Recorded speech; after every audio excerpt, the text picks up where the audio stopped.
ایک صحابی آئے، یا رسول اللہ میرا پڑوسی ہے، اس کی کھجور ایسے ٹیڑھی ہو کر میرے گھر میں چند اس کی شاخیں ہیں، ان پہ پھل لگتا ہے، وہ جو ٹوٹ کے گرتا ہے میرے بچے اٹھا لیتے ہیں، ہم غریب ہیں، وہ بھاگا بھاگا آتا ان کے منہ سے کھجور نکال لیتا ہے، اس کو کہیں کہ بچوں پر اتنی زیادتی نہ کرے۔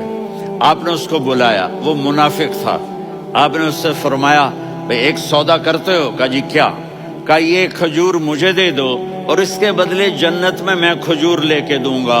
وہ کہنے لگا یا رسول اللہ یہ اصل میں میرے بچوں کو بہت پسند ہے، کوئی اور کھجور ہوتی میں دے دیتا، یہ تو میری معذرت ہے۔ وہ تو منافق تھا، اٹھ کے چلا گیا۔ ایک صحابی بیٹھے تھے،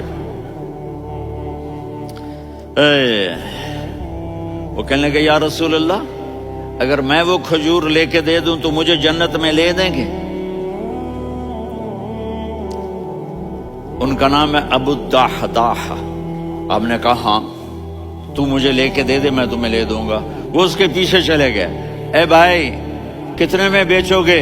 میں نے کہا جا میں نے اللہ کے نبی کو نہیں دی، تمہیں کیسے دے دوں؟ کہا اچھا بھائی منہ سے بول کتنے لینے ہیں؟ تو اس نے جان چھڑانے کے لیے کہا کہ اپنا سارا باغ مجھے دے دے، کھجور لے لے۔ باغ میں 600 کھجوریں اور یہ کھجور کسی اور کو دینی ہے۔ تو کہتا ہے پکے ہو، پھرو گے تو نہیں؟ کہا میں پاگل ہوں، میں پھروں گا؟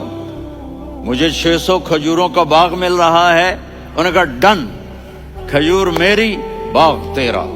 وہ بھاگے بھاگے آئے، یا رسول اللہ میں نے سودا کر لیا۔ کہا کیسے کیا؟ کہا سارا باغ دے کے کھجور لے لی۔